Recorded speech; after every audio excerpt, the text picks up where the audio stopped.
In the spring of 2026, we did a Viking British Isle Explorer cruise. We hit ports in London, Dover, Liverpool, Dublin, Belfast, Holyhead, Ullapool, Orkney Islands, Edinburgh, Aberdeen, the Shetland Islands, and ending in Bergen, Norway. Now, there's really not too much to show here because it rained a lot and we spent a lot of time just ducking out of the rain. So there's actually 3 stops in this one video. This is the Parliament buildings, or Stormont. On top of this grand entrance of the building is a 20-foot Portland stone statue of Britannia holding a trident flanked by 2 lions. This is Sir Edward Carson. He was a leading figure who campaigned against the Home Rule movement and led the Ulster Unionist Party. The Lanyon Building is the centerpiece of Queen's University, Belfast. Designed in 1845 in a Tudor Gothic style. The Queen's University War Memorial. This monument features a tall, muscular angel supporting a dying soldier who still holds his short sword, while the angel holds a wreath of victory aloft. It commemorates students and staff who lost their lives in World War I and World War II. After the bus ride, we spent most of our time in the shopping area, inside and out of the rain, so there's not a whole lot of pictures here of Belfast. Anyway, on to Ullapool in Scotland. There isn't much to say about this stop because it's such a small place, but it is a nice place to stop and very scenic. We happened to land there just as a bike run was about to get together, and I will say there was an interesting variety of motorcycle here. It's a small fishing village and port in the Scottish Highlands, and it's situated on the shores of Loch Broom. It's a great place for anyone who wants to get away from almost everything. I spent a lot of time in the coffee shop. Both of us had been to Edinburgh before, so we knew the time they allow into the city wasn't much. So we decided to go to Rosslyn Chapel. This is a big pop culture spot now due to Dan Brown's book and the movie The Da Vinci Code. And it's supposed to link to the Holy Grail and Knights Templar, but I had been interested in this place long before Dan Brown's books. Unfortunately, they don't allow pictures inside the chapel. At first it was, oh crap, but once you're inside you realize it's just not that big and there are way too many people in there to have everyone, including me, taking pictures. Hence the name chapel, not church, not cathedral, but chapel.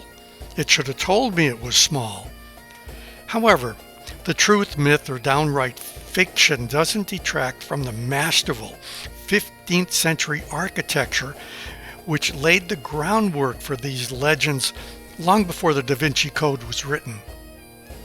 In the 15th and 19th century, Masonic writers began popularizing theories linking their rituals and history to the crusading Templar Knights, retroactively branding Rosslyn Chapel as a symbolic temple site.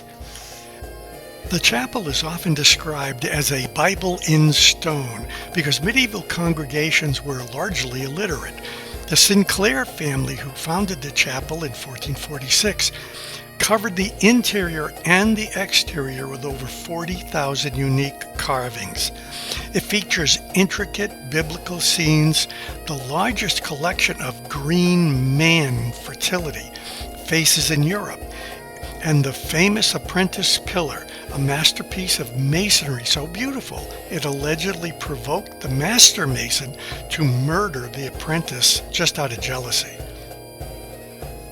The real mystery of the chapel is that the chapel's stonework baffles art historians because some of the carvings appear to depict maize and aloe plants, which suggests the Sinclair family might have traveled to the Americas nearly 100 years before Christopher Columbus.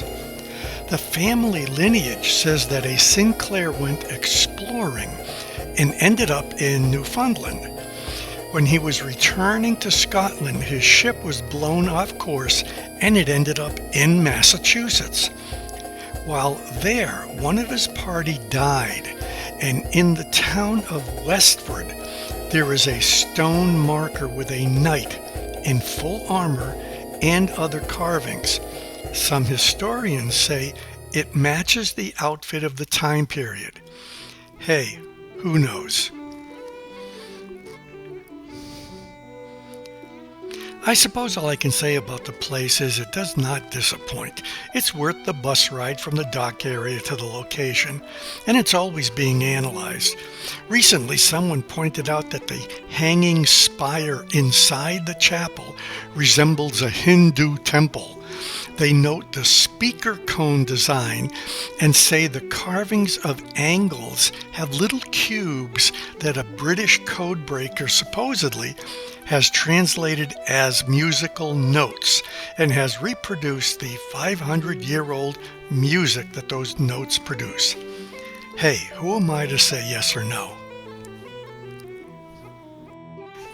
It's the Sinclair family lineage that creates the mystique. One of the chapel's founders, Sir William St. Clair, a Scottish nobleman, landed with William the Conqueror in 1066. So his ancestry is indeed pretty impressive when it comes to English and Scottish history. So regardless of anything else, this is still a pretty impressive family. They trace their line all the way back to Rollo, the Viking who was the founder and creator of the Normandy area of France. But I suggest go and see and come to your own conclusions if anyone is contemplating this tour, and especially if you've already been to Edinburgh. I suggest this excursion. It also includes a little ride around the city, so it's not just an up and back.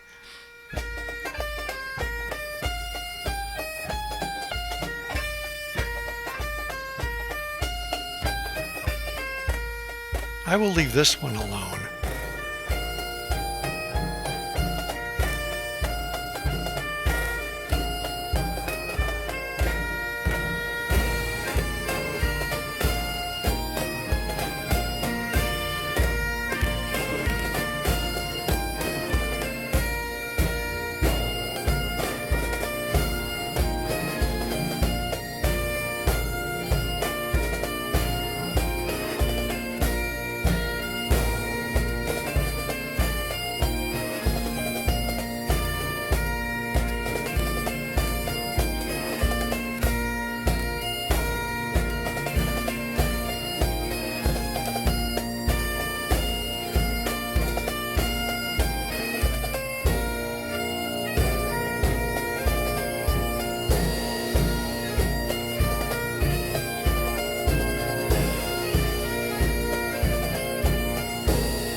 Next, onto the islands.